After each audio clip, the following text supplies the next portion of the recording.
inaad musharax tahaan la soconnaa صح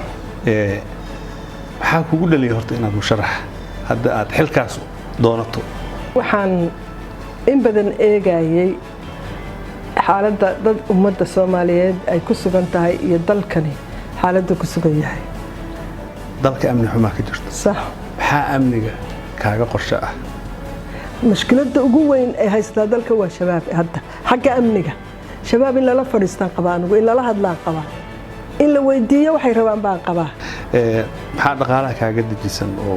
barnaamijka qaalahu waa xukuumadda hore ka mid yahay intaba waxa ka horeysa nabadgelyada iyo reconciliation waxa la yiraahdo in dib u heshiisiin iyo dib u heshiisiin laga shaqeeyo waxaan ognahay dawlad walba oo timaada mushkilad kala kulanta maamul goboleedyada waay maxaa kaaga dejisan maamul goboleedyada xiriirkooda maamul goboleedyada waxa kala hagaya waa constitutionka Soomaaliya hadda kan aan haysano kan baa lagu howlgali doonaa kan waa in immediately annaga waxaan rabnaa boqolka maalmood u horeysa in constitutionka dalka la meel mariyo la dejiyo waxaan xusuusanaa inaad ahayd wasiirkii arrimaha dibadda wasaare ku xigeen bosishikaas ama kursi xilkaasi qof dumar qabto adaa ugu horeeyay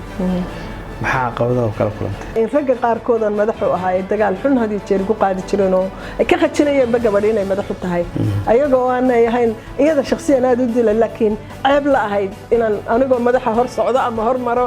ama aan wax u diro ma garanaysaa Fawziyo waxaa la islahaa maadaama qof iyo cod ay ku guuleysan weeday siyaasadda ka fariisan doontaa ama waxay olole kale bilaabi doontaa maxaa iska ka bedelay qof iyo cod 8 sano aan u dagaalamay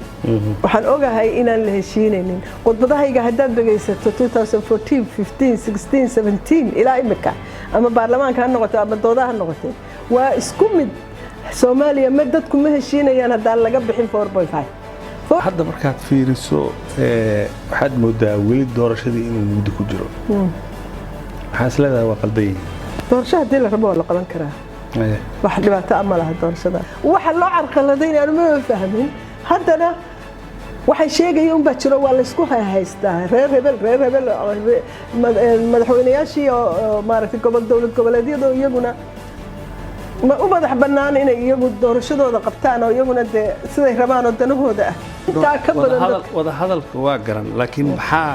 la taaban karaa oo labadan dhinac runtii saddex un bay noqonaysaa Soomaaliya qaybteeda waa sloogno iyadoo hada Soomaaliya ma go'ay karto weeye Soomaaliya waxaan qabaa saddex waxa la hordhigaya saddex option inay referendum lagu qaado marka wada hadalku dhamaado dawlad mid ah confederal laba dawladood oo dawlad dhexe ka dhaxayso sida Switzerland oo kale waxaan ogsoonahay oo aan la soconaa inaad kaalin weyn ku lahayd arrimihii badda hadda guulaa la gaaray oo dib uguma noqon doono laakiin guulihii la gaaray adiga